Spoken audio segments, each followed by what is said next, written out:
Bom dia, pessoal. Começamos agora a nossa terceira aula do curso de Cosmovisão Cristã Aplicada. Tivemos duas aulas trabalhando ali a introdução do conceito, tanto da cosmovisão enquanto disciplina, como da cosmovisão cristã. E agora, nessa nossa terceira aula, nós começamos a fazer algumas aplicações desse conceito. Então, essa aula ela vai estar dividida em duas grandes partes. Uma primeira parte, uma conceituação, uma parte teórica, isso sempre vai ter que ter, sobre qual é o problema, e numa parte final, uma aplicação daquela tríade que temos apresentado aqui de criação, queda e redenção, nesse conceito da disputa pela verdade. No começo de todas as aulas, eu vou passar brevemente revisando os conceitos de cosmovisão. É muito importante que todos estejam na mesma página, que isso aqui esteja sempre entranhado em você. A gente tem trabalhado com a definição do James Sire para a cosmovisão. Cosmovisão é um compromisso, a orientação fundamental do coração, que pode ser expresso como uma história ou um conjunto de pressupostos, suposições que podem ser verdadeiras em parte ou de todo falsas, que mantemos de forma consciente ou subconsciente, consistente ou inconsistentemente, sobre a constituição básica da realidade e que fornece fundamento sobre o qual vivemos, nos movemos e existimos. Em resumo, cosmovisão é algo interno antes de tudo, é do coração, é compromissado, fundamenta a vida e pode ser expresso na forma de histórias e na forma de pressupostos.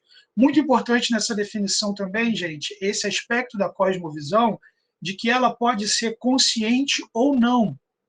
Então, por exemplo, na aula passada, o Lucas e o Enéas trouxeram a questão do menino que, quando confrontado a cosmovisão dele, ele não se importava com isso. Eu não explorei tanto isso na semana passada, falei muito por alto, mas a grande razão dele não se importar com isso é porque aquela não era a cosmovisão dele. Falei isso só muito por alto lá. Aquilo que você acredita ser a sua cosmovisão, não necessariamente ela é. Agora, se aquilo que fundamenta a sua vida está ameaçado, isso necessariamente mexe com você. Então, a sua cosmovisão pode ser consciente ou não.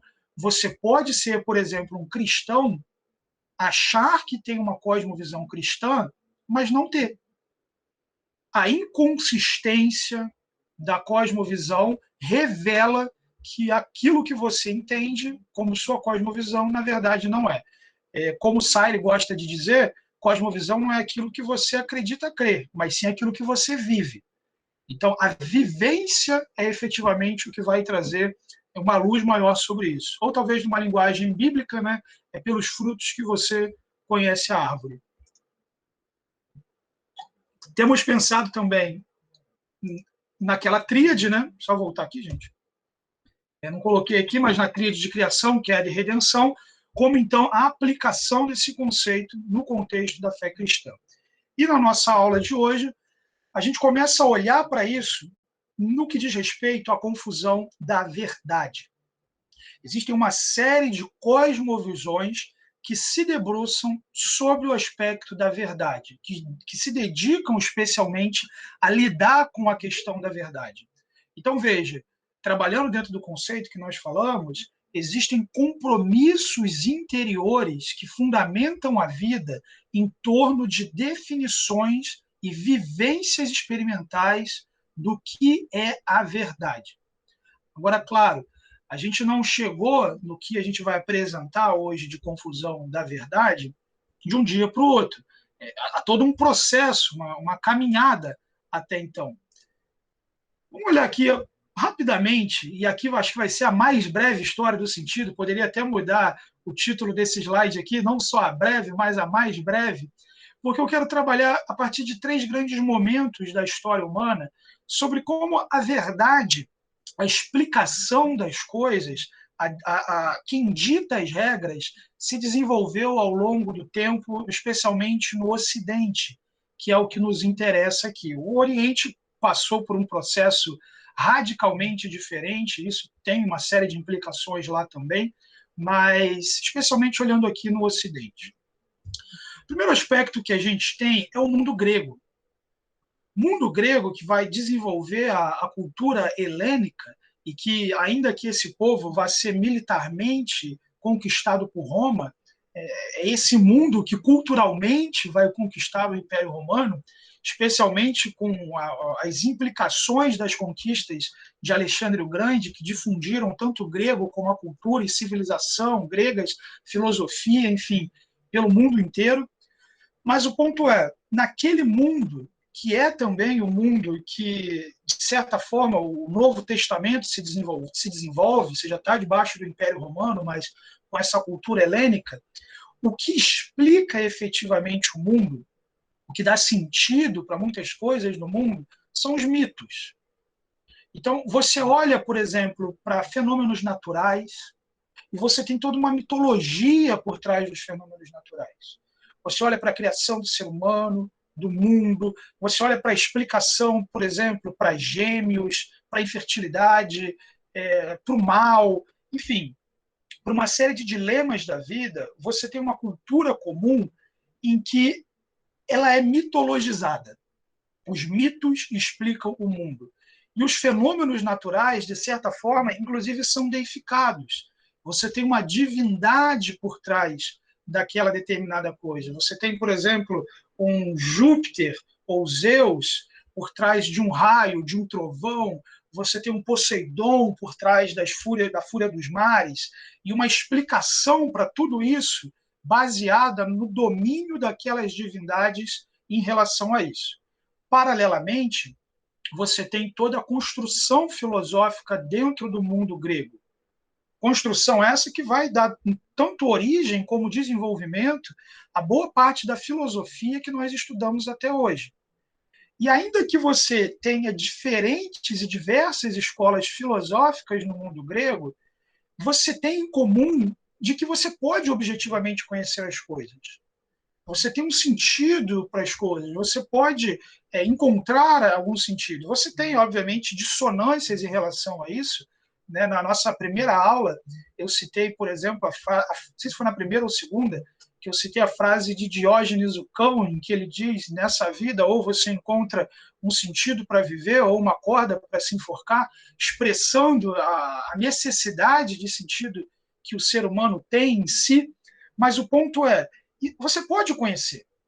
E você tem esse desenvolvimento durante um bom tempo, até o período de grandes navegações, até o período de se tomar contato com culturas e expressões diferentes, em que as explicações se tornam conflitantes. Um mito pode explicar determinada realidade para aquela sociedade, mas, de repente, você se depara com uma outra sociedade que tem explicações diferentes para aquilo. E aquele sentido começa a ser diluído um pouco dentro daquilo e se tornando cada vez menos consistente, cada vez menos suficiente, efetivamente, para significar, para dar sentido, para estabelecer algo seguro para a humanidade. A gente dá agora um salto muito grande. Pense aqui, é uma breve história do sentido. A gente tem o Senhor Jesus vindo, a igreja, nós temos os cristãos debaixo de perseguição, nós temos Constantino colocando a fé cristã primeiro como uma religião lícita, depois como religião oficial do Estado. Nós temos o cristianismo imperial, nós temos o desenvolvimento do cristianismo imperial, até o momento em que na história se torna conhecido como o período da Idade Média, em que agora é a igreja que explica o mundo. Já não são mais a orientação mítica que vai dar sentido às coisas. Quem efetivamente vai ter domínio sobre todas as esferas da estrutura humana vai ser a Igreja Católica. E ela vai fazer uma divisão muito grande entre aquelas coisas, essa divisão, ela é especialmente dentro da teologia de Tomás de Aquino, entre aquelas coisas que são do andar de cima e que são boas porque são divinas, e aquelas coisas que são do andar de baixo, que são profanas, que dizem respeito à vida na terra, ao arado, ao trabalho, a efetivamente a vivência aqui. E, obviamente, nessa perspectiva do escolasticismo da Idade Média, as coisas do andar de cima são o ideal a ser perseguido, enquanto as coisas do andar de baixo são mal a ser vivido. E por escolasticismo, é essa escola de pensamento em que a fé cristã se apropria de determinados conceitos da filosofia clássica na finalidade de articular e expressar a fé cristã. Num primeiro momento, você não tem um grande problema em fazer algo desse sentido. De certa forma, nesse curso é isso que nós fazemos. Nós pegamos um conceito do idealismo alemão, de cosmovisão, e desenvolvemos isso a partir de pressupostos cristãos. O problema é que dentro dessa discussão, dessa apropriação da filosofia na Idade Média, acontece o que o Francis Schaeffer chama de a natureza devorando a graça.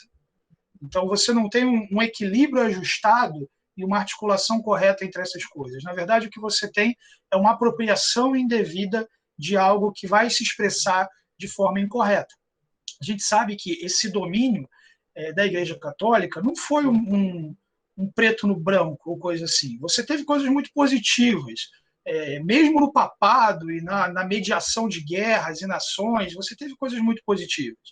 No entanto, você teve coisas muito negativas também. Essa divisão entre secular e sagrado, entre o profano e o sagrado nesse aspecto, entre a vida monástica como aquilo que é belo, ideal, e a vida daquele que trabalha, que estuda, que se dedica à família como algo meramente profano, e que se distancia completamente do que é uma cosmovisão cristã sadia. Isso também vai trazer frustração. Da mesma forma como os mitos se apresentaram suficientes no mundo grego, esse domínio do escolasticismo na Idade Média também vai ter uma série de reações, a começar pelo humanismo, o ser humano, então, sendo colocado ali inicialmente já, né, isso vai ter um desenvolvimento posterior, mas já sendo colocado numa posição de uma elevação maior, a reforma protestante reagindo contra o domínio da Igreja Católica, não só um domínio teológico, mas um domínio financeiro. Boa parte das 95 teses de Lutero dizem respeito à cobrança de indulgências. Né? Então, você tem, por exemplo, uma ironia que ele coloca lá: se o Papa tem poder de tirar alguém do purgatório, por que ele não tira? Por que é a moedinha?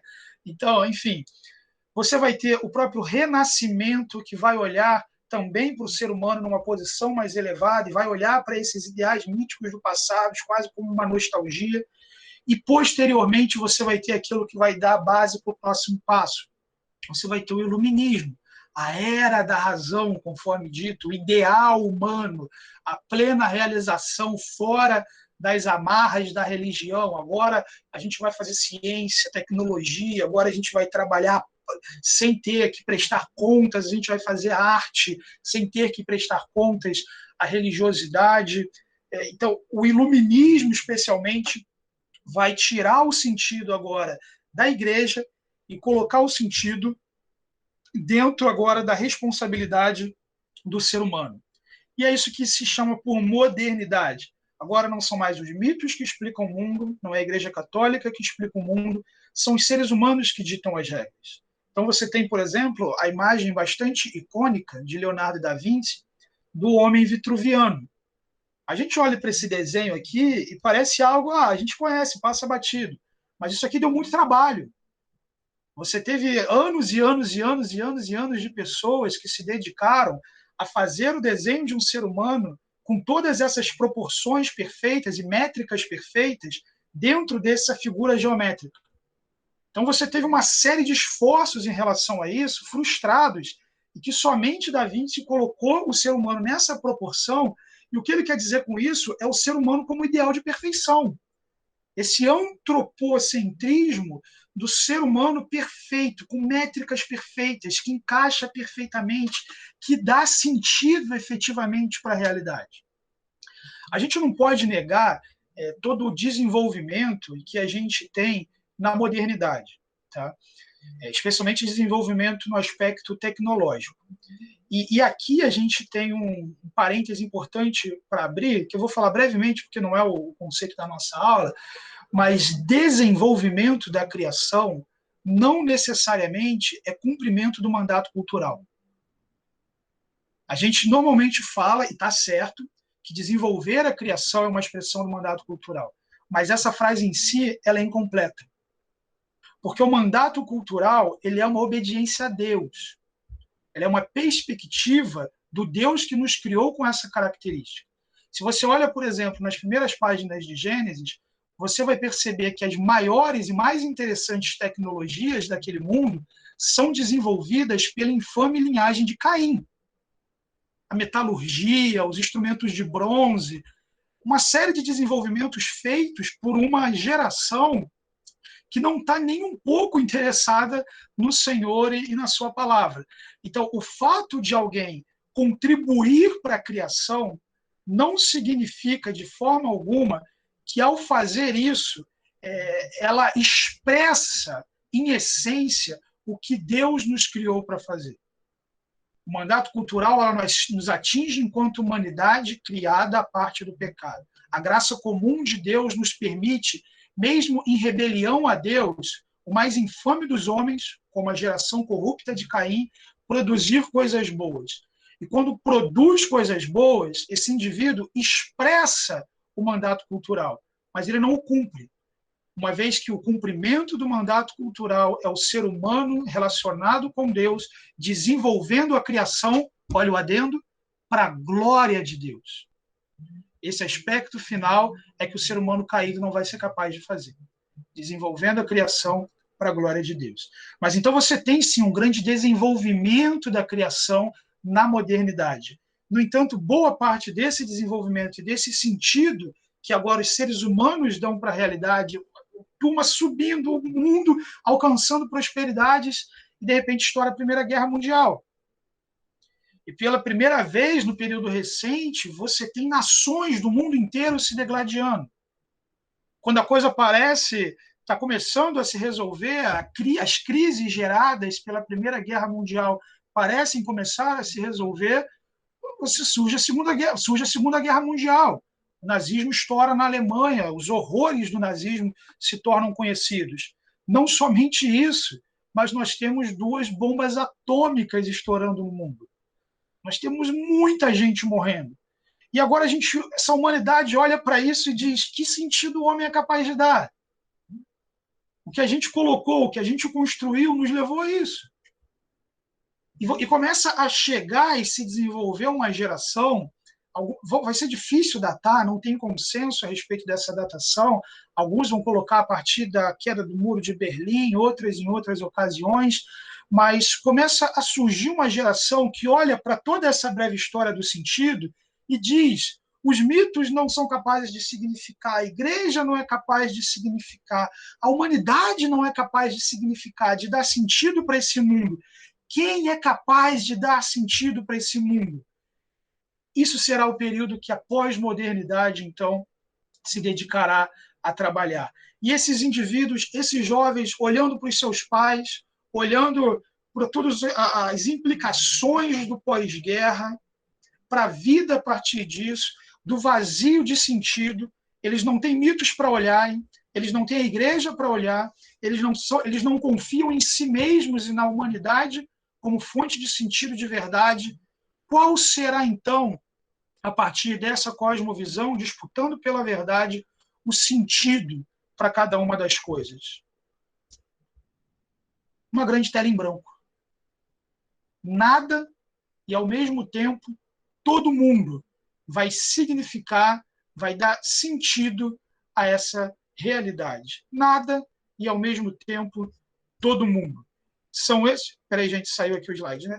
Deixa eu colocar aqui a apresentação de novo. Nada e, ao mesmo tempo, todo mundo serão aqueles que significarão a realidade. Serão aqueles que ditarão as regras. Uma vez que não há um local absoluto, definitivo para se olhar, esse local vai ser definido de forma subjetiva, de forma pessoal, ou a partir de outros tantos pressupostos mais, com a finalidade, de alguma forma, não encontrar uma corda no lugar de uma verdade, como Diógenes o Cão colocou. E, gente, quando a gente coloca isso, você pode talvez pensar: puxa, mas eu não sou assim. Eu não penso desse jeito, eu não sou tentado a pensar desse jeito. Cuidado. Como o sociólogo polonês Zygmunt Bauman disse certa vez, Nós somos mais filhos do nosso tempo do que filhos dos nossos pais. Dentro do desenvolvimento de cosmovisão, a gente lidou sobre as contribuições do Hegel, em que ele diz que a cosmovisão ela tem uma influência muito grande da nação, dos poetas e dos artistas. E é ele quem vai cunhar o termo Zeitgeist, que é o espírito da época, o conjunto de estruturas de plausibilidade, desse senso comum da sociedade, do qual ninguém pode lutar contra, e que o fato de você estar inserido naquele meio contribui de forma significativa, especialmente para os aspectos inconscientes da sua cosmovisão. Então, com frequência, no esforço de apresentar uma cosmovisão cristã que seja bíblica e consistente, você vai perceber inconsistências que são fruto disso daí.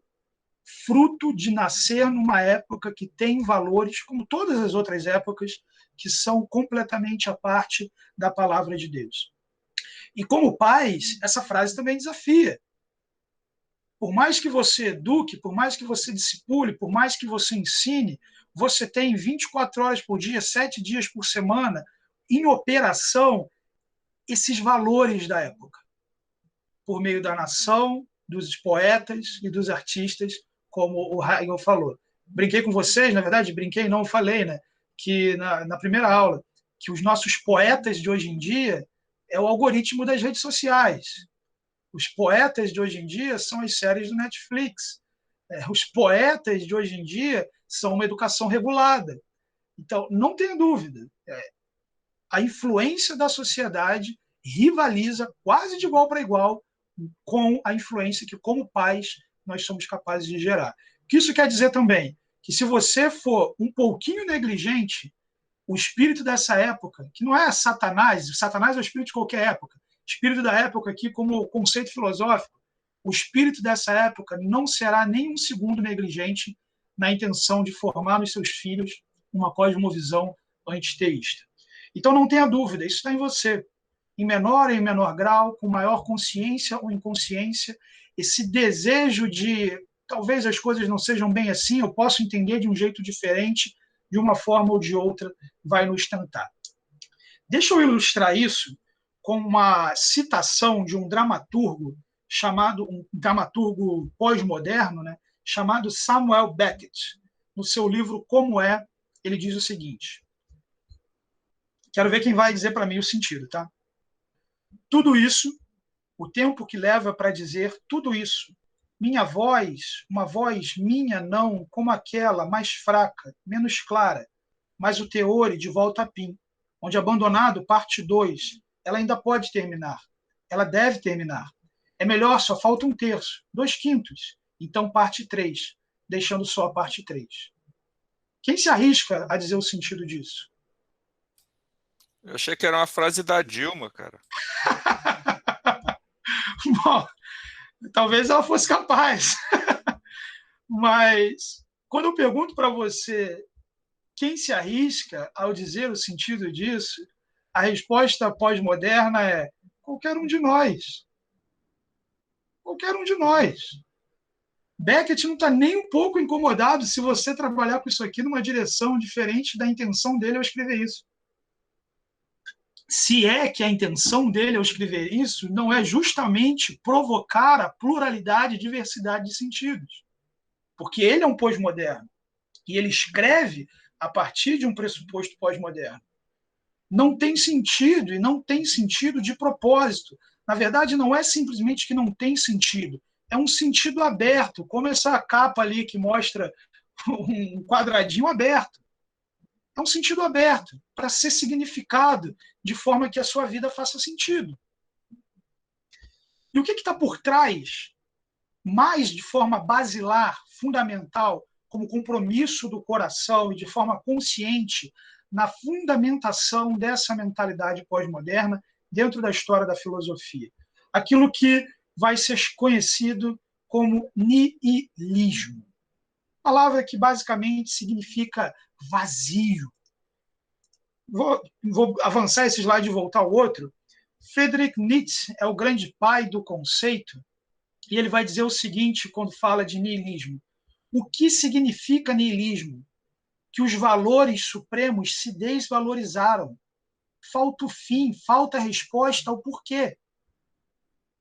O que Nietzsche está criticando e articulando é uma crítica e uma fundamentação, os valores supremos não têm nada mais a nos comunicar. E por valores supremos, o que ele está trabalhando aqui, dois aspectos. Primeiro, a própria religião, Deus está morto. E segundo, a fundamentação, que a gente inclusive vai trabalhar mais à frente, da filosofia clássica, de bondade, verdade e beleza. Bondade, verdade e beleza são os valores transcendentais e supremos da filosofia. É aquilo que há de superior. Essas coisas se desvalorizaram, elas são incapazes de dar sentido a partir dessa prerrogativa. Falta a resposta ao porquê. O Carlos de Moura escreveu um livro sobre Nietzsche, ele também expressa dizendo o que significa niilismo, que os valores supremos se desvalorizaram. Esses valores, a cujo serviço o homem consagrava a sua vida, eram considerados como mandamentos de Deus, como realidades, como mundos verdadeiros. Lembram lá daquelas 8 perguntas de cosmovisão? O que é a realidade? Como que você pode saber que uma coisa é certa ou errada? O que acontece com o ser humano quando ele morre? Quem é um ser humano? O que é um ser humano? O que o niilismo está dizendo é que a resposta para cada uma dessas perguntas é um grande vazio, é um grande porquê sem uma resposta. Isso necessariamente vai gerar uma crise na mentalidade ocidental, quando, por exemplo, Derrida, que também escreve a partir de uma mentalidade pós-moderna, diz que o Ocidente é logocêntrico. Ele é centrado, entorpecido por sentido. Ele quer sentido, ele quer significar as coisas. Então, por um lado, você tem um ser humano com uma mentalidade que quer verdade, que quer sentido, que quer viver de um jeito que olha e diz isso é assim por causa disso. Por outro lado, você tem uma construção que diz não é possível fazer isso. Não tem sentido, é vazio. E nessa construção, um passo além é dado. Para resolver esse problema, um passo além é dado. Naquilo, então, que vai ser chamado de existencialismo. Aproveito aqui para corrigir uma citação que eu fiz na aula passada. Na aula passada eu citei algo desse folheto do o humanismo é uma forma, o existencialismo é uma forma de humanismo, e na empolgação eu falei Rousseau. Mas Rousseau é a respeito do contrato social. Esse livreto, na verdade, ele é do filósofo francês Jean-Paul Sartre. Eu quero ler para vocês um trecho onde ele expressa como, então, esse ser humano logocêntrico vai viver nesse mundo sem sentido. A honestidade de Sartre aqui é assustadora, tá, gente? Vocês vão ver. Ele diz o seguinte: quando falamos de desamparo, só um parêntese aqui, o que ele está dizendo é que a situação do homem no niilismo, a situação do homem sem sentido, é de desamparo. É desesperadora, porque ele é logocêntrico e ele não tem sentido. Então, é desamparo. Quando falamos de desamparo, queremos simplesmente dizer que Deus não existe e que é necessário levar esse fato às últimas consequências. Lembrem, cosmovisão é um compromisso do coração. O existencialista pensa que é extremamente incômodo que Deus não exista, pois junto com ele desaparece toda e qualquer possibilidade de encontrar valores num céu inteligível. Não pode mais existir nenhum bem a priori, já que não existe nenhuma consciência infinita para pensá-lo. Não está escrito em nenhum lugar que o bem existe, que devemos ser honestos, que não devemos mentir, já que nos colocamos precisamente num plano em que só existem homens. De fato, tudo é permitido se Deus não existe. E, por conseguinte, o homem está desamparado, porque não encontra nele próprio, nem fora dele, nada a que se possa agarrar. Essa é a mentalidade. E essa é a sinceridade de um dos pais do existencialismo. A que extremos isso vai levar? Você pensa, por exemplo, na figura de um Alain de Botton, um filósofo, esqueci agora a nacionalidade dele, acho que em inglês, de uma linha chamada ateísmo 2.0. os ateus aí mais da linha do Richard Dawkins vão chamar ele de ateu mamão com açúcar ou coisa do tipo. Mas o que o ateísmo 2.0 propõe é lidar com isso. Como que a gente vive num mundo que Deus não existe? Então, alguns também colocam Dawkins, Christopher Hitchens, esses camaradas como os missionários do ateísmo. E o Alain de Botton e outros como os pastores do ateísmo. E, efetivamente, é isso que ele está se propondo. Não sei se nesse momento já está concluído, mas ele, alguns anos atrás, tinha iniciado o empreendimento de desenvolver um templo para ateus, onde você pudesse ter celebrações em que a vida ganhasse sentido e a comunidade significasse. Por quê? Porque não tem algo para se agarrar, não tem algo que signifique a existência de forma absoluta. Então, esse indivíduo precisa, de alguma forma, encontrar uma mentira que justifique que ele não vá lá pegar aquela corda. Esse é o grande ponto do existencialismo. E agora, uma outra implicação. Esse ser humano logocêntrico, que quer sentido, que Deus criou desse jeito, num mundo que progressivamente foi construída a ideia de que não há um sentido verdadeiro e que foi desenvolvido para a ideia de que você deve dar um sentido para aquilo. O que isso nos gera, chegamos hoje, 2021, enquanto sociedade? Um mundo em que todos nós desconfiamos da verdade do outro entre aspas. Porque todos nós, como filhos do tempo, partimos do pressuposto de que o outro deu sentido àquilo e acreditou naquilo como sentido, porque é algo que fez bem para a vida dele, por conta de onde ele nasceu, porque ele acha aquilo bom, legal, divertido, seja como for. E isso vai provocar na sociedade uma mudança de paradigma no que diz respeito à tolerância. Uma intolerância, na verdade, para intolerantes.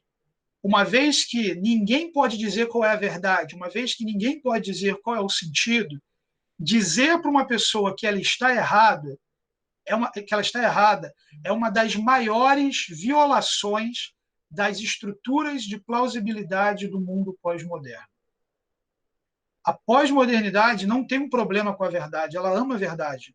Ela tem um problema com verdade absoluta. Ela não tem um problema em você dizer que acredita em Jesus Cristo. Você pode dizer isso. Ela tem um problema em você dizer que Jesus Cristo é o único Senhor, que só Ele salva. Se você afirma isso, essa sociedade que diz você precisa ser tolerante, todos devemos ser tolerantes, você precisa tolerar, essa tolerância se transformará em intolerância contra aqueles que foram por elas condenados como intolerantes.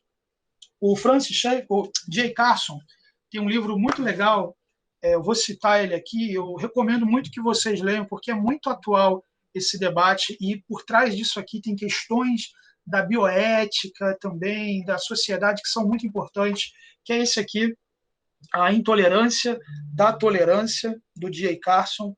Excelente livro, pequeno, vale muito a pena vocês interagirem com esse material. Mas nesse livro, o Carson ele diz o seguinte: podemos dizer que a tolerância se tornou parte da estrutura de plausibilidade ocidental. Então lembra, esse termo dificinho aqui, ele traz a ideia daquilo que a sociedade aceita como plausível. Se você colocou alguma coisa contra essa estrutura, ela vai ser julgada como implausível e, portanto, alvo de crítica, de julgamento, de prisão, do que for. Okay? De perseguição intelectual, acadêmica, de ridicularização. Isso em todos os momentos da história. Sempre tem uma estrutura de plausibilidade. E a tolerância é parte dessa estrutura no Ocidente hoje. E isso acontece com uma mudança, tanto esse desenvolvimento do niilismo para o existencialismo, como também a partir de uma mudança da própria linguagem a respeito de tolerância. Eu estou lendo aqui, gente, o Marcelo Feltrin falou ali a nacionalidade do Alain de Botton. Nascido na Suíça e radicado em Londres. Então, eu lembro que o templo ia ser em Londres, por isso que eu falei, deve ser em inglês, né? O que teve mudança aqui, gente? Numa antiga tolerância, você pegar um dicionário aí e olhar um verbo, tolerar, você vai, além das linguagens relacionadas à engenharia, a capacidade de manter a forma de baixa pressão, esse tipo de coisa, você vai ter uma definição mais relacionamental dentro da aceitação da existência de perspectivas diferentes. Você entende que você está correto no seu ponto de vista, e deve ser assim. Mas a gente aceita o fato de que existem pontos de vista diferentes. Nós somos cristãos e nós aceitamos o fato de que existem muçulmanos, que existem ateus, de que existem hindus. E nós não vamos proibir a existência dessas pessoas e nem tampouco do direito dessas pessoas crerem dessa forma. Mesmo num Israel teocêntrico, o peregrino estrangeiro era protegido e vivia em segurança naquela cidade. E muitos desses peregrinos certamente eram pagãos. Peregrinos não, especialmente estrangeiros. Peregrino já estaria de alguma forma relacionado ao culto. Mas o ponto é, a gente aceita a existência de perspectivas diferentes.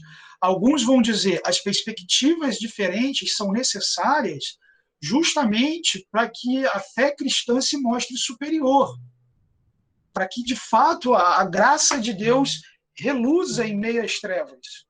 Então, nós toleramos, sim, a partir dessa prerrogativa de antiga tolerância. No entanto, se você pesquisar tolerância como substantivo nos dicionários, você vai encontrar uma definição muito curiosa: aceitação das perspectivas diferentes. A mudança ela é sutil, mas é absolutamente significativa. Enquanto, por um lado, você aceita a existência, por outro lado, você aceita a validade. Eu aceito a perspectiva. Daqui você extrai sincretismo religioso, daqui você extrai o ecumenismo, daqui você extrai a falência da discussão. O J.K. Chesterton diz que a tirania da tolerância provoca um grande silêncio, porque a gente perde a capacidade de dialogar, de partir de um pressuposto em que alguém diz eu penso diferente por causa disso, e alguém diz eu não pensei nisso, e o outro diz mais alguma coisa, e o outro termina dizendo você tem razão. E uma pessoa que tinha uma ideia equivocada agora pensa corretamente, e pensar corretamente, olha isso, permite que ela seja mais produtiva, permite que ela crie com mais beleza, permite que ela crie com mais verdade, permite que ela crie com mais eficiência, desenvolva esse mundo com mais eficiência. Agora, o grande silêncio que a aceitação das perspectivas diferentes provoca é uma ineficiência, uma inoperatividade na produção humana, no diálogo humano, porque a gente perde esse aspecto comunitário, esse aspecto gregório que nós falamos na primeira aula, do ser humano em comunidade, que é capaz de contribuir para a vida do outro. A aceitação das perspectivas diferentes. Um dos filósofos que no período do iluminismo já vai discutir muito isso, essa questão da tolerância e tal, vai ser esse indivíduo, Gotthold Ephraim Lessing.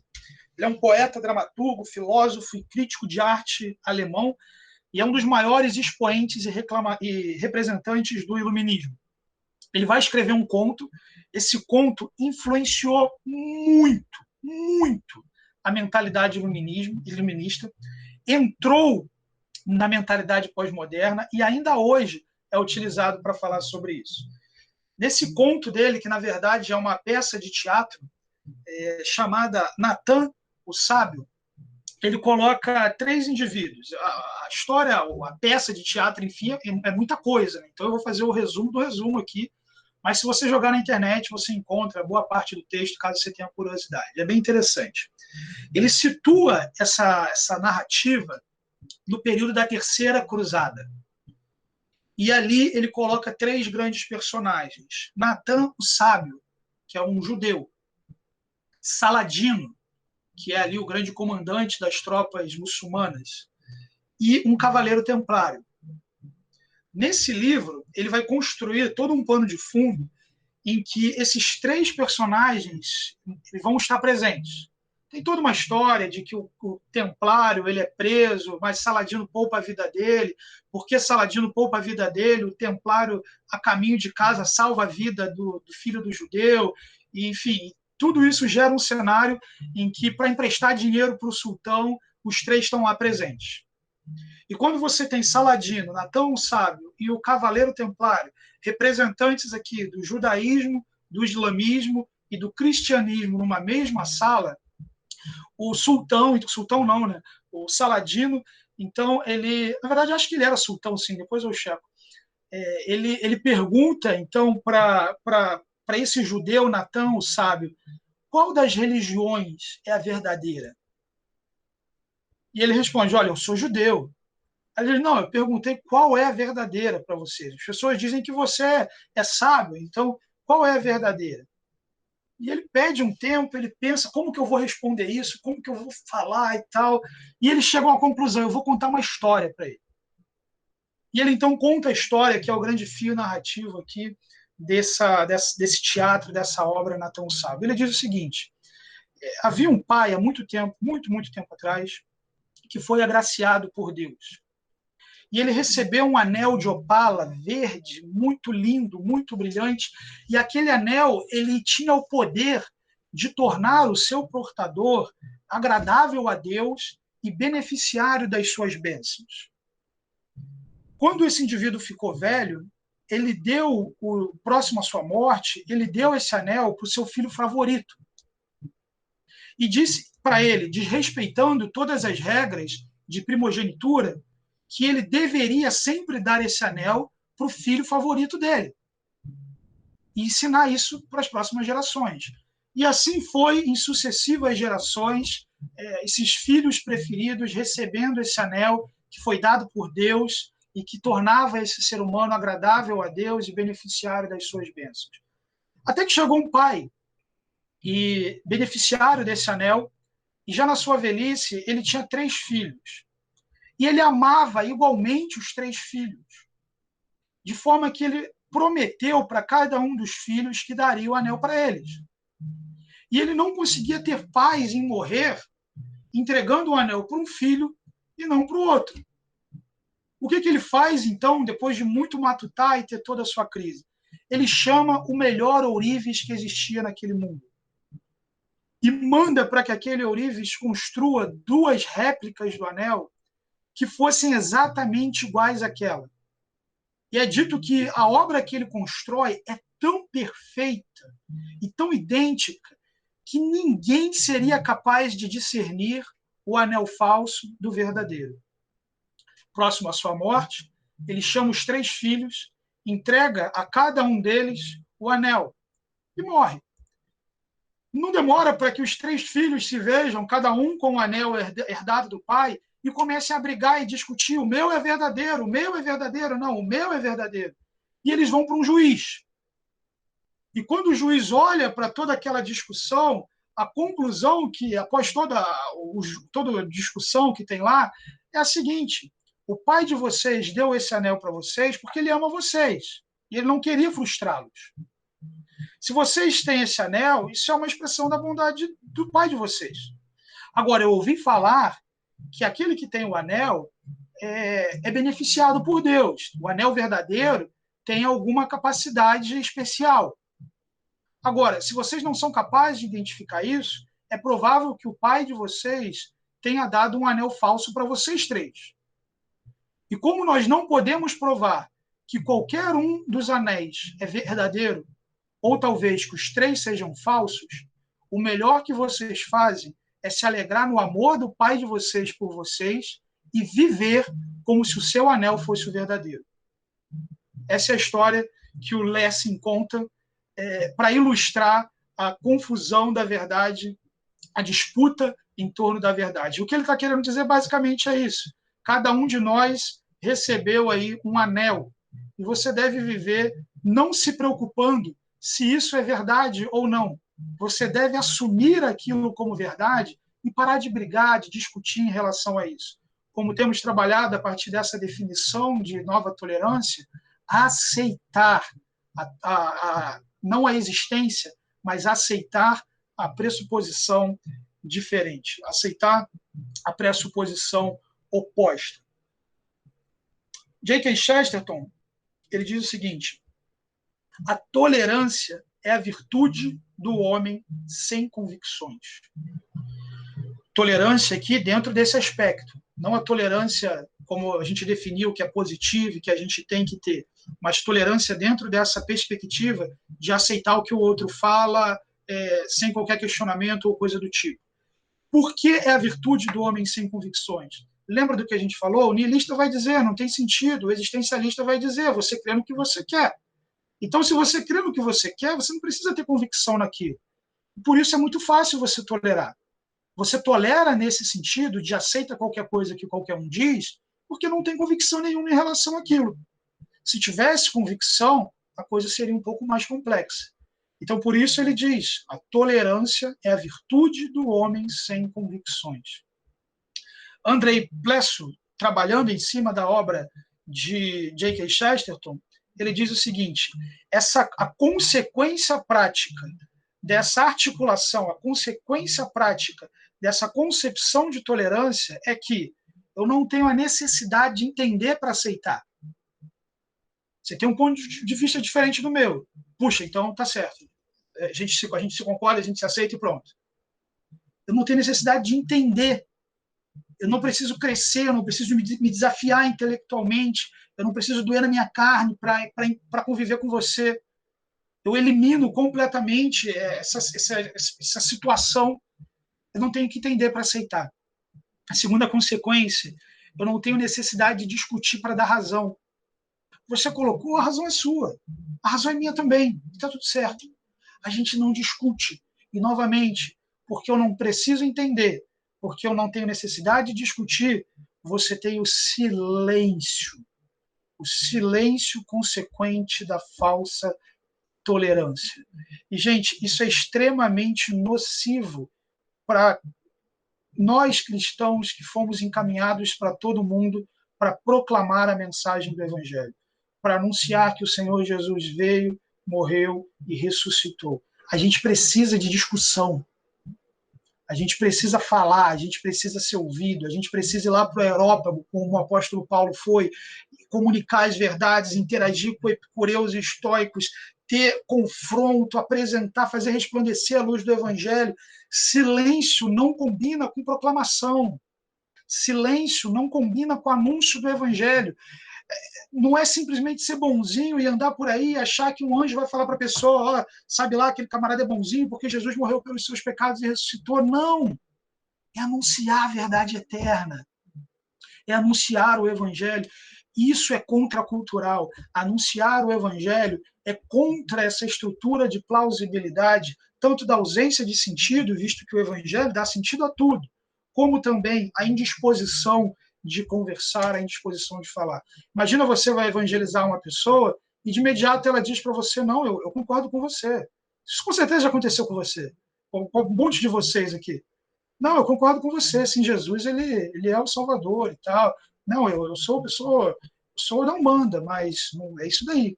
Né? E não tem discussão, não tem conversa. Pode falar, Karina.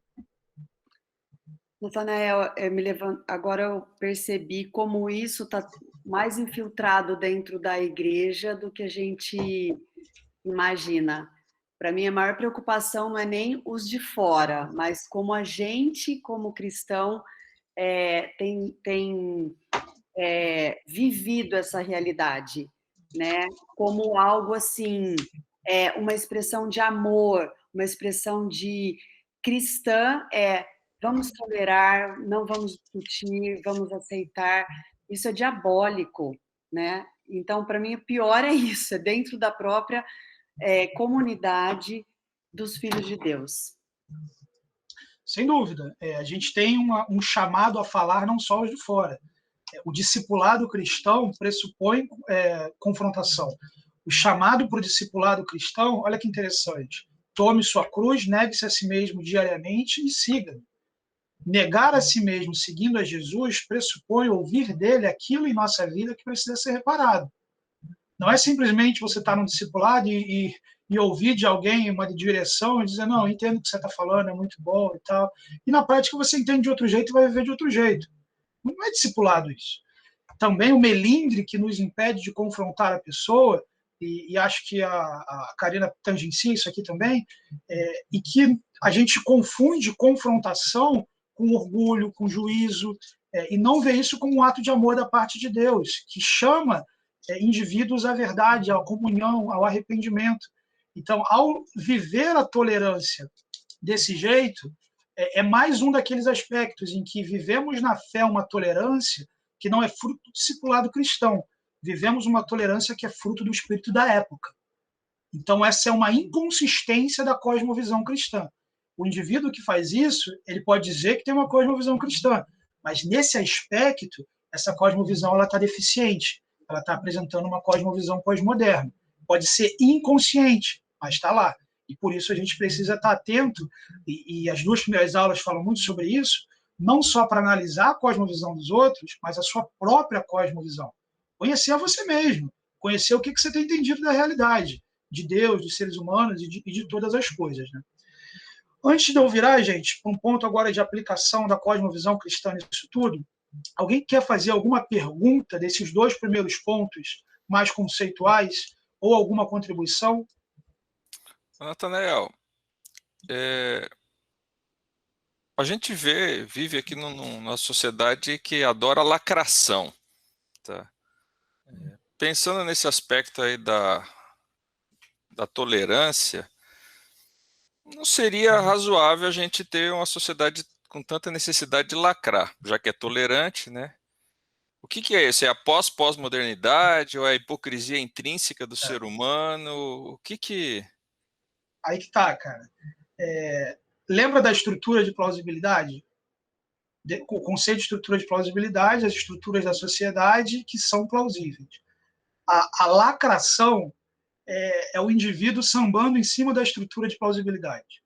Ele está vestindo a estrutura de plausibilidade e se apresentando na esfera pública e dizendo: eu sou muito plausível para esse mundo e você não, por isso, por isso, por isso, por isso, por isso. Entende? O que ele está querendo dizer ele está chamando a atenção para si como plausível ao ponto em que expõe a implausibilidade do outro. Então, esse é o aspecto da intolerância da tolerância. É quando a discussão de tolerância se apresenta de forma intolerante. Então, dentro dessa estrutura de plausibilidade, o único momento que você tem o direito de ser intolerante é quando alguém violar a estrutura de plausibilidade. Aí você lacra, usando a linguagem aí da turma, né? Então, preferencialmente, você faz isso de forma pública. Você sobe uma hashtag, você faz um vídeo, você reclama no Twitter. Por quê?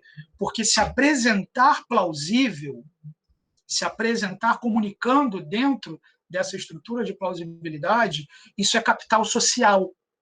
Isso te torna mais agradável para aqueles que estão dentro dessa mesma estrutura de plausibilidade.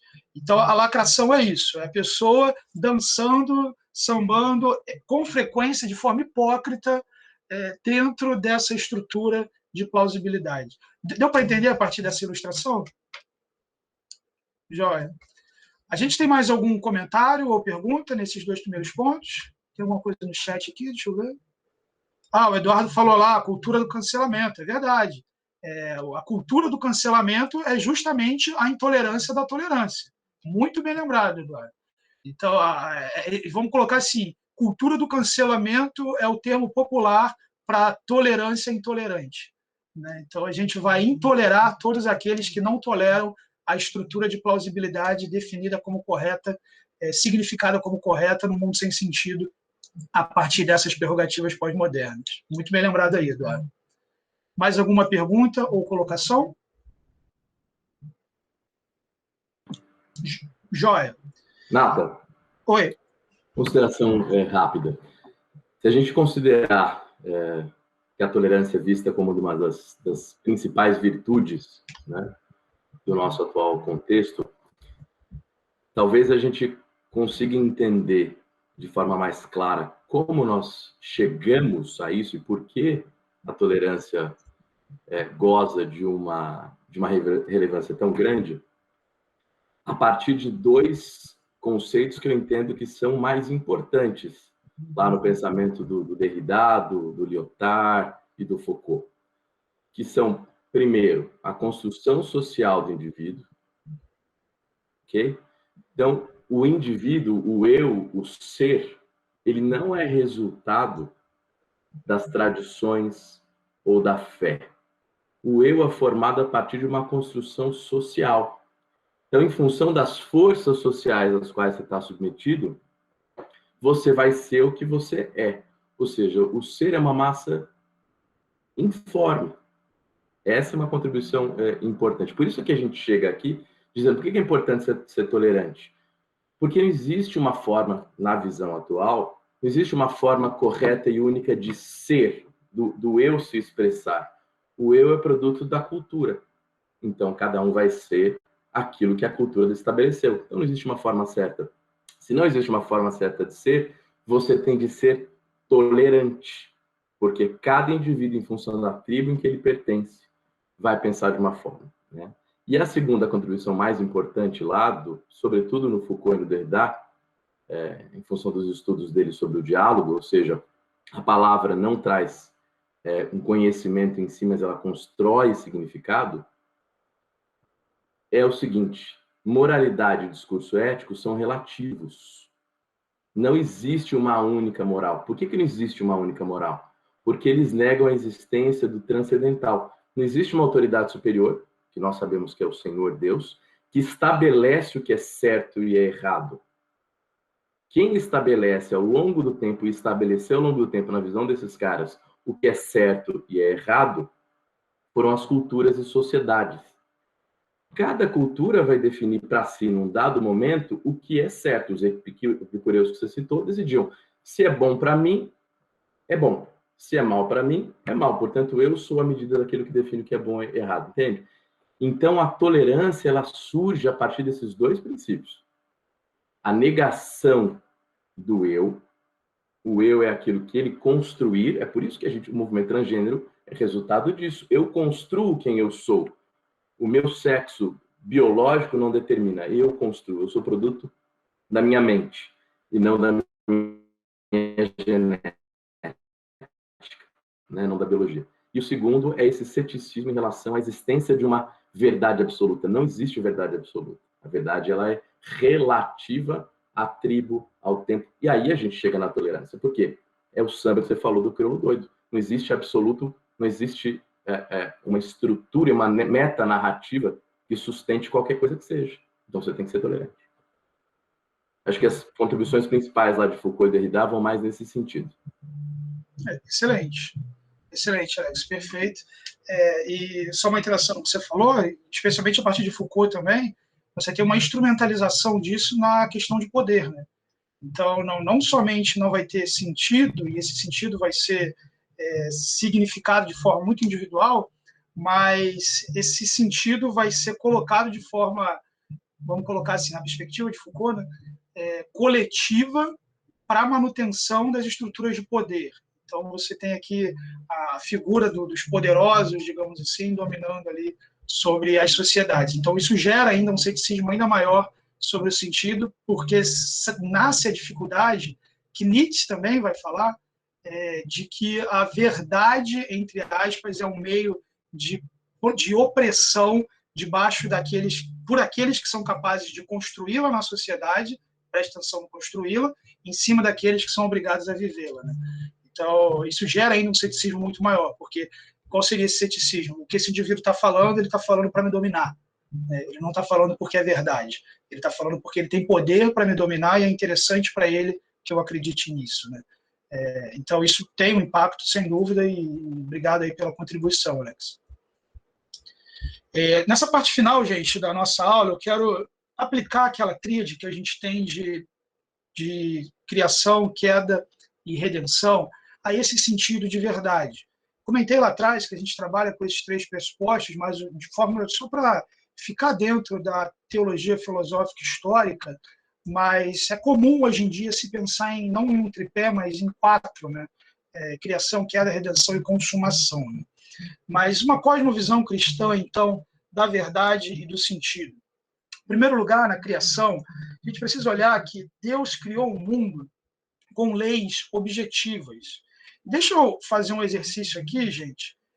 Eu vou dar alguns segundos para você pegar o seu celular ou a sua Bíblia, para vocês me ajudarem a ler esses textos, tá bom? Então, eu vou dividir aqui você não precisa abrir sua câmera, é só você falar o texto para a gente. Para ficar mais fácil, a gente ganhar tempo, eu vou falar o nome. Você só diz assim, se você não puder, ou por qualquer razão, você fala. Então, acho que o tempo que eu gastei aqui falando talvez já tenha sido suficiente para você ligar a sua Bíblia aí ou encontrá-la em papel, tá bom? Vou começar com a turma da câmera aberta, então, aqui. Karina, você pode ler para a gente Provérbios 8, 27 a 30. Marcelo, você pode ler para a gente Gênesis 1, 31. Alex, você pode ler Abacuque 2,14 e ler o Provérbios 25, 2? Tá. Então, nesse primeiro momento, nós vamos ler esses textos. Já temos Provérbios 8? Tá, pode ler para a gente.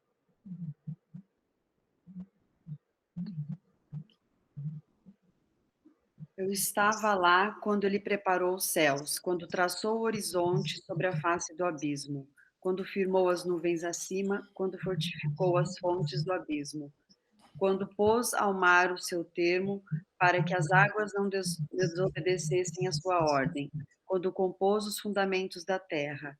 Então eu estava com ele, e era seu arquiteto. Eu era cada dia suas delícias, folgando perante ele em todo tempo. Okay. Aqui em Provérbios 8 nós temos aquele longo discurso da sabedoria ali personificada, e nesses versículos que nós lemos, a sabedoria se apresenta como ativamente na criação, dando direção ao mundo criado. As coisas vão funcionar de tal forma. O termo empregado é muito interessante, arquiteto. Arquitetava de forma correta, de forma real, de forma significada.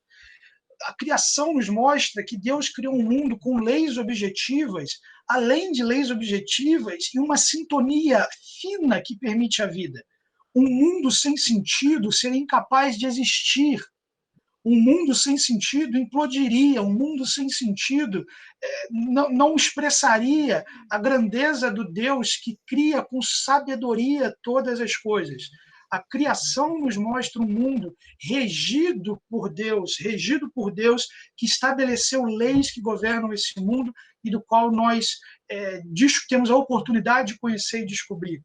Gênesis 1, 31. Viu Deus tudo quanto fizera, e eis que era muito bom. Houve tarde e manhã o sexto dia.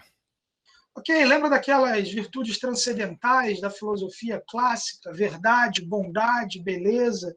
Eu trabalho isso só a partir de Gênesis 1, 31, mas de forma resumida. Mas a narrativa da criação nos mostra que esses valores estão presentes. Deus olha para a criação e, de forma emblemática, declara: é muito bom tudo isso. É muito bom, é tudo muito perfeitamente ajustado. É tudo com o seu propósito sendo cumprido de forma correta. É tudo sendo criado para uma finalidade. Você vê um propósito teleológico na criação, criou os lumiares para iluminar, criou a lua para governar. Cada coisa é criada com uma direção, uma finalidade, um propósito, e Deus olha para isso e diz: isso é muito bom. Natanael, se eu puder acrescentar, é um versículo meio escondido, mas em Jeremias 33, 25, e no 31, no capítulo 31, tem a mesma ideia. Assim diz o Senhor: se a minha aliança com o dia e com a noite não permanecer, e eu não mantiver as leis fixas dos céus e da terra. Então, ele fala explicitamente que ele criou os céus e terra com leis fixas. Exatamente. E olha que interessante, o texto que você acabou de ler ainda confronta diretamente uma mentalidade deísta, de que Deus simplesmente criou as leis e foi embora. Não, ele criou e sustenta, ele mantém esse mundo. Sim.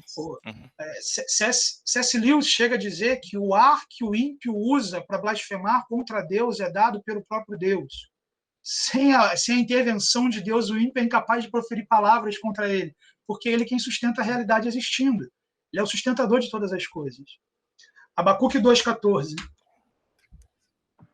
Pois assim como as águas enchem o mar, a terra se encherá do conhecimento da glória do Senhor.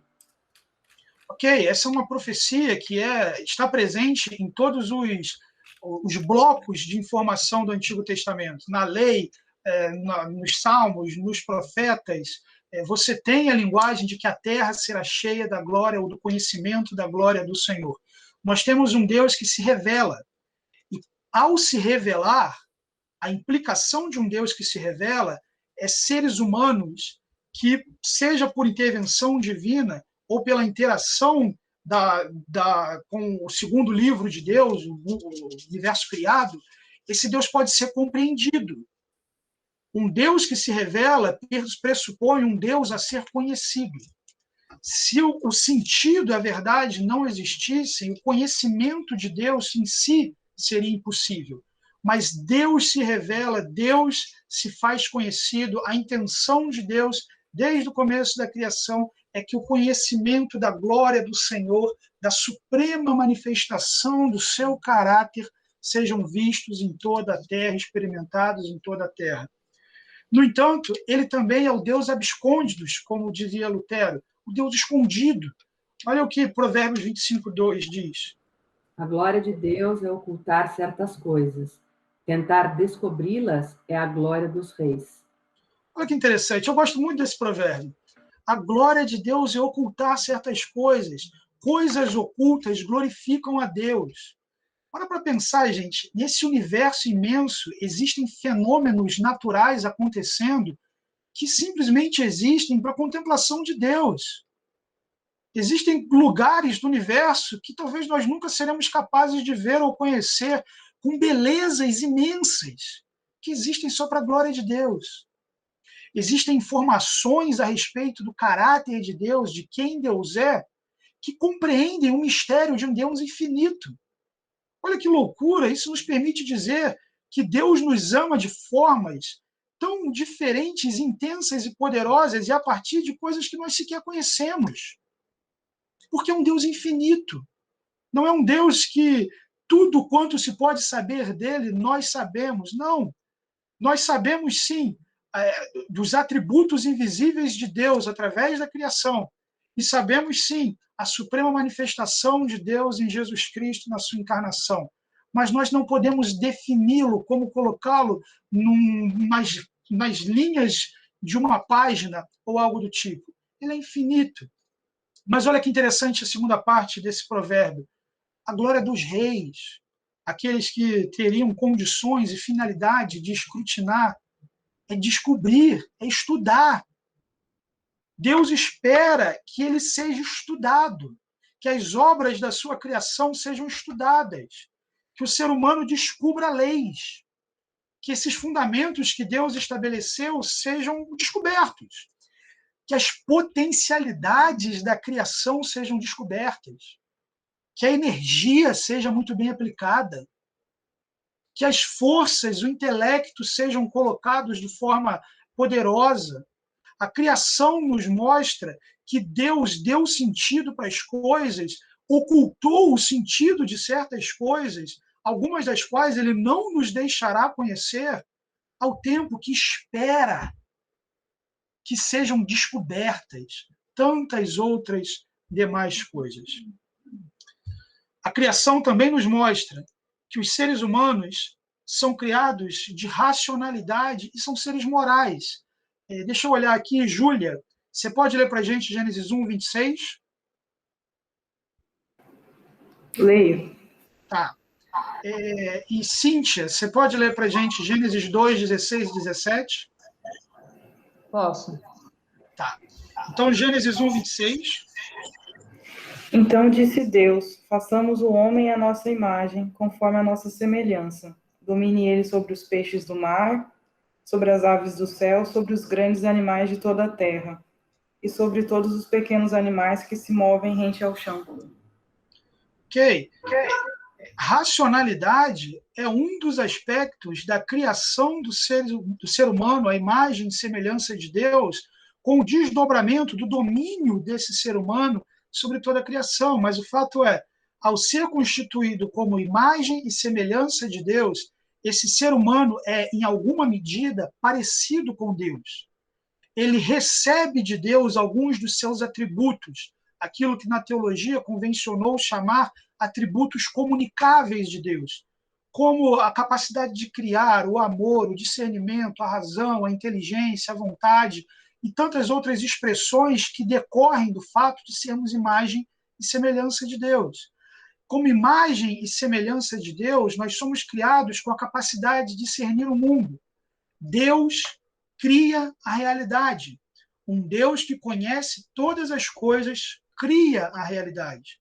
Nós, como criados à imagem e semelhança de Deus, discernimos a realidade.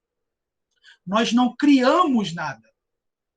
Nós transformamos o que Deus criou à medida que nós entendemos o que Deus criou.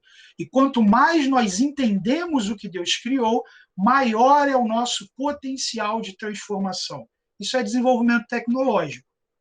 A criação ex nihilo, a partir do nada, é obra exclusiva de Deus. A criação, a partir da criação de Deus, essa transformação que os seres humanos fazem, é algo que só é possível a partir do momento em que as coisas têm um sentido pelo qual elas possam ser entendidas e pelo qual elas possam, então, ser transformadas. Gênesis 2, 16 e 17. E o Senhor Deus ordenou ao homem: coma livremente de qualquer árvore do jardim, mas não coma da árvore do conhecimento do bem e do mal, porque no dia em que dela comer, certamente você morrerá. Ok, esses indivíduos são criados com moralidade. Wayne Grudem usa a expressão para descrever o estado criacional como santidade não comprovada de criatura. Eles estavam num estado bom, no entanto, essa santidade não tinha sido submetida à prova. Eles têm uma ordem.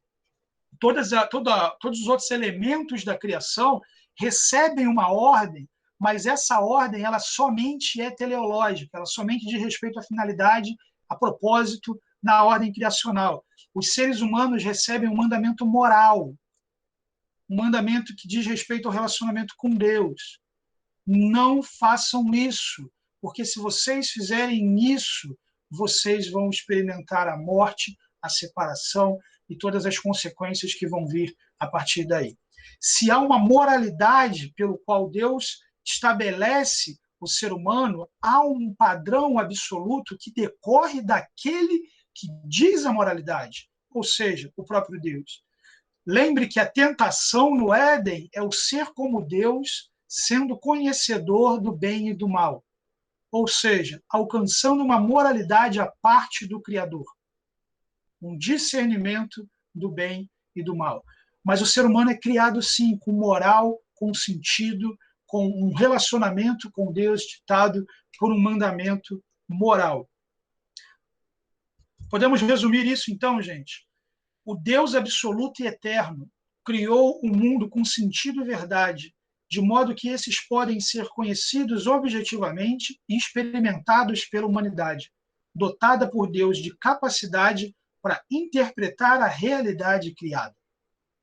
Podemos dizer que a cosmovisão cristã ela confronta uma mentalidade meramente pós-moderna ou de negação da verdade diretamente, de forma frontal. Alguma colocação aqui sobre criação? Ok. Queda. Quem pode ler para a gente? Desculpa, quem pode não, senão todo mundo fica em silêncio aqui. Adriana, você pode ler para a gente 2 Coríntios 4:4? Posso sim. Tá. Daniel, você lê para a gente Atos 14:16? Sim, leio. Tá. Nedir, você lê para a gente Salmos 10:4?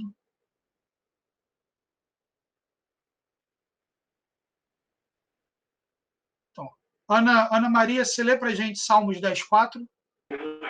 Tudo bem. Tá. 2 Coríntios 4:4. O Deus desta era cegou o entendimento dos descrentes para que não vejam a luz do evangelho da glória de Cristo, que é a imagem de Deus. Ok, uma das implicações da queda diz respeito ao domínio satânico. E uma expressão do domínio satânico é a cegueira no ser humano em relação à verdade. Que cegueira poderosa é a destruição da verdade na mentalidade pós-moderna. Se a Bíblia, quando Paulo escreveu isso, essa cegueira ela era universal, mas não era uma estrutura de plausibilidade, hoje em dia, a cegueira ela se tornou uma estrutura de plausibilidade. A cegueira em relação à verdade. O fato é que o pecado não nos atingiu só de forma material, ela nos atingiu, como se diz, de forma noética. Ela atingiu a nossa mente, as nossas faculdades intelectuais. Atos 14:16. No passado, ele permitiu que todas as nações seguissem os seus próprios caminhos. Ok, no Sermão de Pedro, um dos elementos que ele coloca é que as nações seguiram os seus próprios caminhos. Esse ser humano, com a mentalidade caída, desenvolveu o mundo criado a partir dos paradigmas do pecado e da queda. Ele construiu tecnologia, ele desenvolveu a sociedade, ele fez coisas boas e ruins a partir de uma mente caída. No entanto, ele faz isso andando pelos seus próprios caminhos, dentro daquilo que Calvino chama de sensus divinitatis, um sentido hipotético em que o ser humano tem uma necessidade de se encontrar com seu Criador. E andando pelos seus próprios caminhos, com a necessidade de encontrar o seu Criador, ele é idólatra, porque ele tateia no escuro, como Romanos 1 nos sugere, e não encontra efetivamente essa verdade. Jonas Madureira, no seu livro Inteligência Humilhada, na página 72, ele diz: toda busca por conhecimento ou sabedoria é, de certa forma, uma maneira de lidar com a angústia referente ao sentido da vida e a experiência do vazio existencial que gera o clamor por salvação. Esse indivíduo andando com as suas próprias pernas, como Atos 14 nos diz, mas com o coração desejoso de sentido, significa de forma pecaminosa a realidade. Salmos 10:4.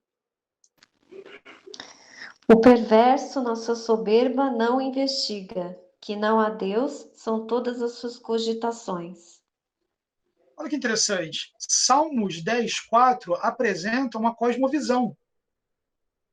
O perverso, ele faz isso porque ele tem um compromisso fundacional no coração dele.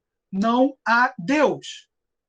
Porque ele tem um compromisso fundacional no coração dele, não há Deus, ele não investiga a realidade de Deus, ele não busca a Deus. O pressuposto dele, o fundamento do coração, é que não há Deus. A queda pega esse ser humano criado por Deus para desenvolver mundo, para trabalhar com o sentido que Deus deu para o mundo, mas porque ele diz não há Deus, ele não vai fazer isso a partir da realidade da afirmação que há Deus e, portanto, ele vai caminhar em direções a afirmações do tipo não tem sentido nenhum para a vida, não tem sentido nenhum para nenhuma dessas coisas, e isso fica de forma absolutamente subjetiva. Podemos resumir, a queda também atingiu as nossas faculdades mentais, como verdade, como vontade, inteligência e discernimento. O ser humano caído é inclinado a significar a realidade a parte de Deus e de forma idólatra. E não tenha dúvida, gente, toda cosmovisão, seja ela materialista, naturalista, ela é, em última instância, religiosa. O ser humano é, por natureza, religioso. Deus nos fez assim. Se você definir religião como esse conjunto de crenças que fundamentam a vida, esses indivíduos estão fundamentando a vida deles em torno dessas coisas. E a queda diz que a fundamentação do incrédulo se dará a partir das expressões do pecado. Por fim, deixa eu olhar aqui quem não foi ainda. Vou ter que abrir aqui a telinha, que agora não é todo mundo que está aparecendo. Eduardo, você pode ler para a gente Colossenses 1, 15-18? Leio sim. Tá. Gabriela, você pode ler para a gente Romanos 12, 1 e 2? Posso. Tá. Colossenses 1, 15-18. Ele é a imagem do Deus invisível, o primogênito de toda a criação, pois nele foram criadas todas as coisas, nos céus e na terra, as visíveis e invisíveis, sejam tronos ou soberanias, quer principados, quer potestades. Tudo foi criado por meio dele e para ele. Ele é antes de todas as coisas. Nele tudo subsiste. Ele é a cabeça do corpo, que é a igreja. Ele é o princípio primogênito dentre os mortos para ter a primeira das coisas.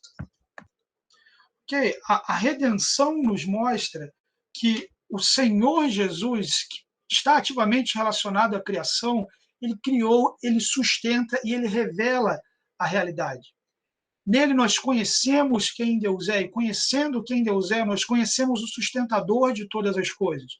É isso, por exemplo, que permite o progresso científico, o fato da gente parar de olhar para o mundo criado como divindade.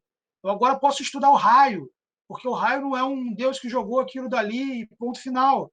Eu agora posso estudar o fluxo das marés. Eu posso estudar tudo isso porque um Deus criador fez cada uma dessas coisas. Em Cristo, nós discernimos a realidade porque a gente sai daquele estado do Salmo capítulo 10, versículo 4.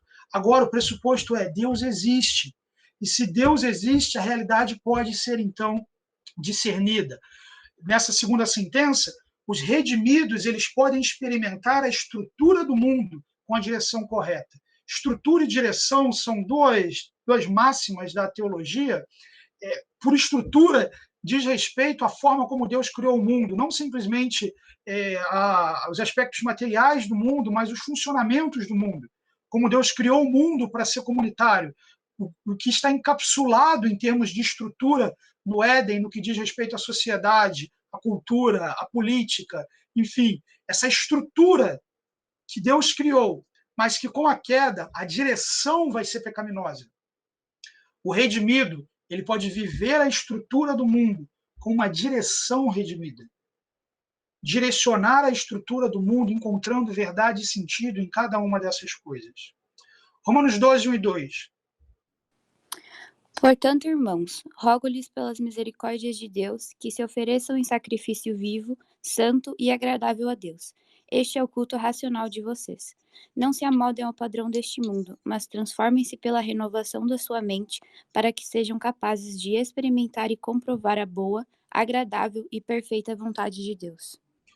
Esse texto tem muita informação aqui nesse tema que nós estamos falando, mas fazendo um en passant por ele aqui, a palavra de Deus nos diz que o processo da nossa transformação passa pela nossa mente, passa por transformação da mente de forma racional e sacrificial, e com a consequência e direção para que a gente experimente uma vontade que é perfeita, a vontade de Deus.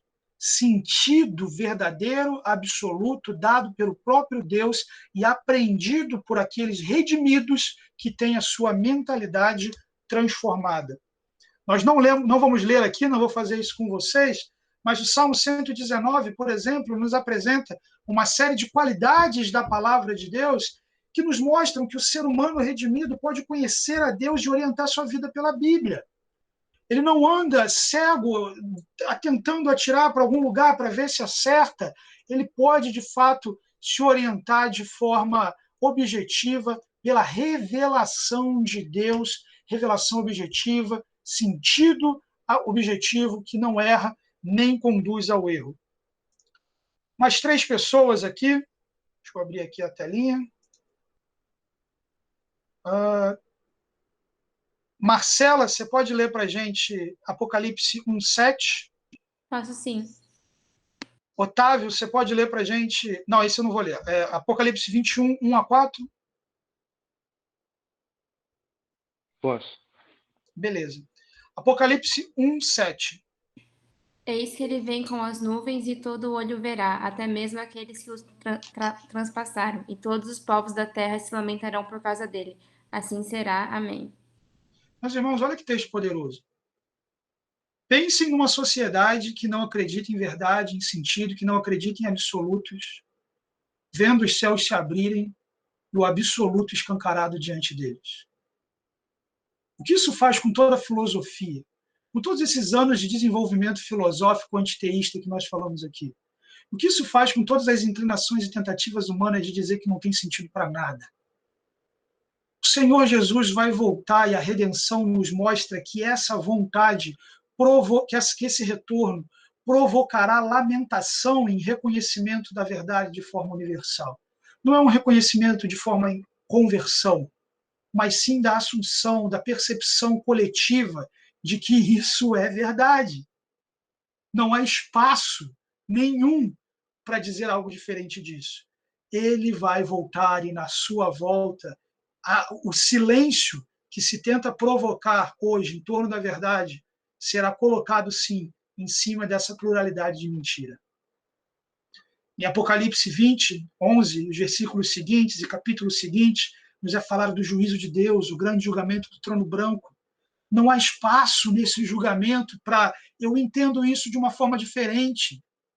Eu signifiquei a minha vida de um jeito diferente. Não eram esses os pressupostos que me orientavam, não era esse o espírito da minha época. Deus, o Senhor, fala a partir de uma estrutura de plausibilidade diferente da minha. Não há espaço para isso. Nesse juízo, é o caráter de Deus santo, objetivo e absoluto sendo colocado diante desses indivíduos para julgar as suas obras. Apocalipse 21, 1-4. Então vi novos céus e nova terra, pois o primeiro céu e a primeira terra tinham passado, e o mar já não existia. Vi a cidade de Santa e a nova Jerusalém, que descia dos céus da parte de Deus, preparada como uma noiva adornada para o seu marido. Ouvi uma forte voz que vinha do trono e dizia: Agora o tabernáculo de Deus está com os homens, com os quais ele viverá. Eles serão os seus povos, o próprio Deus estará com eles e será o seu Deus. Ele enxugará todos de seus olhos todas as lágrimas. Não haverá mais morte, nem tristeza, nem choro, nem dor, pois a antiga ordem já passou. Ok. O retorno de Cristo e o aspecto de consumação dentro de redenção implica na criação de uma nova sociedade, em que uma ordem antiga passou, uma nova ordem está estabelecida. Deus, a própria verdade, habita no meio do povo. Não é uma realidade idílica de um jardim, é uma cidade, é um mundo desenvolvido, mas desenvolvido e significado em Deus. A verdade está estabelecida, o sentido está estabelecido. E, gente, o potencial disso em eternidade é enorme. Desconstrói a mentalidade de um céu, de tocar harpa na nuvem.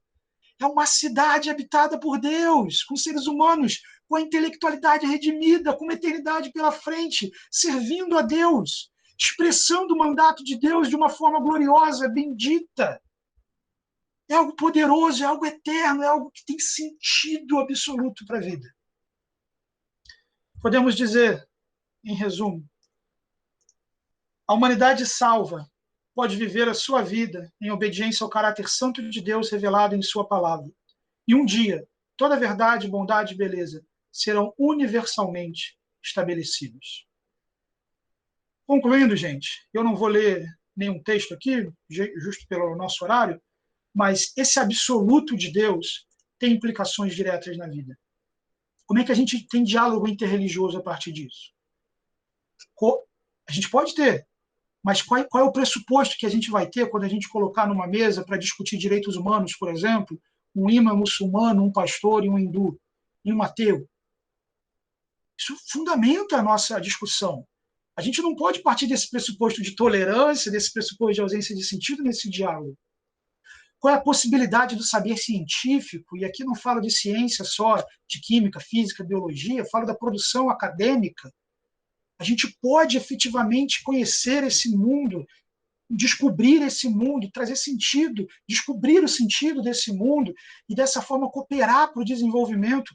Um cristão na academia, com uma cosmovisão cristã, deve crer que Deus o capacitou para discernir a realidade e beneficiar a sociedade com a interpretação dessa realidade aplicada no desenvolvimento das coisas que Deus fez. Qual a implicação disso para a moralidade? Num mundo que, como o Alex colocou ali também, a identidade é significada a partir de pressupostos vazios. O que um Deus absoluto, que tem um caráter santo, estabelece, a palavra de Deus nos revela. As estruturas da sociedade, em algum momento oportuno, talvez quando a gente falar de política, eu fale um pouquinho sobre a soberania das esferas, o conceito do Abraham Kuyper, mas essas estruturas todas de política, de economia, de família, de Estado, de educação, todas elas na sua esfera, tendo seu sentido dado por Deus, vivendo em harmonia, não entrando na esfera do outro, sendo não absorvendo a outra, mas caminhando juntos no desenvolvimento da sociedade. As questões de identidade, quem é o ser humano, quem você é, o que um absoluto da parte de Deus nos diz. A verdade, irmãos, na cosmovisão cristã é absoluta, porque servimos um Deus absoluto. E não podemos nos desviar nem para a esquerda, nem para a direita em relação a isso. Devemos, sim, tolerar naquele pressuposto antigo de reconhecer a existência de pontos de vista diferentes, mas devemos interagir com razão, com intelectualidade, com aplicação da fé, dos dons que Deus nos concedeu. Na semana que vem, a gente vai falar um pouquinho de cosmovisão cristã aplicada à vida em sociedade. Não sei ainda se eu vou dividir em 2 aulas essa aula, porque a princípio está encapsulado aqui dentro política e ecologia. Ecologia trabalhando dentro do conceito do Francis Schaeffer no livro Poluição e a Morte do Homem. Eu não sei se eu vou dividir em 2 aspectos, mas vamos ver como é que vai ser em termos de tempo. Antes de encerrar, gente, e orar com vocês, alguém gostaria de fazer alguma contribuição ou pergunta final?